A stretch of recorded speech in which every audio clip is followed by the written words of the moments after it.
Alam ba nyo mga kadadi na dalawang ingredients lang yung ginamit namin dito? 4 na itlog mga kadadi tsaka isang condensed milk. Napakasarap pala na ito mga kadadi. Nakita ko lang to mga kadadi sa isang video na nag-viral. Napaisip ako ano lasa nun dahil 4 na itlog tsaka isang condensed milk ang ginamit niya.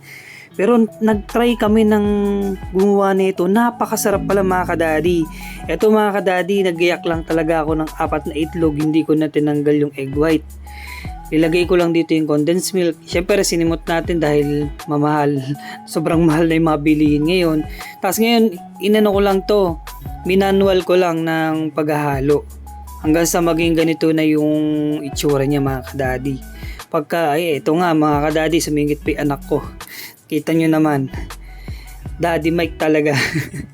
Eto mga kadadi, naglagay ako ng isang 4 na takal ng asukal kasi ayoko kasi masyado yung sobrang tamis. Tsaka dito mga kadadi, habang hinahalo natin siya, nilagyan ko siya ng tubig para mag-caramel. Ayan, pagka ganyan na mga kadadi, yung texture niya, yan na natin siya. Ayan, lagyan na natin siya sa may lagayan. Yan mga kadadi. 'Di ba? Konti lang ginamit ko kasi hindi ako kasi mahilig sa matamis mga kadadi. Pagka ganyan mga kadadi, ikalat lang natin para pagkalilagay natin yung mismong ginawa nating itlog na may gatas, hindi siya kumapit. Yan. Lagay lang natin ganyan mga kadadi. Tapos ilagay ko siya sa may mismong kawali. Tapos tinakpan ko lang, tapos silagyan ko ng tubig.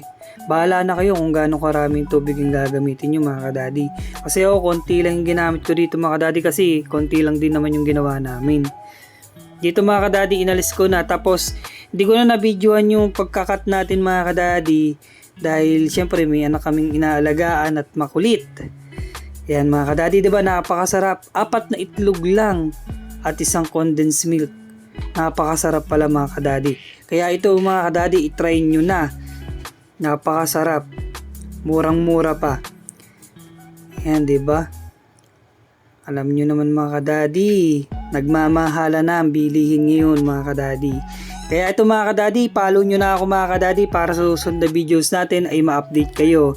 Yan nga yung anak ko. Kinain ng cake. Hindi na nahintay ang Daddy Mike. Oh, 'di ba? Sarap na sarap siya sa cake. Ayan, no.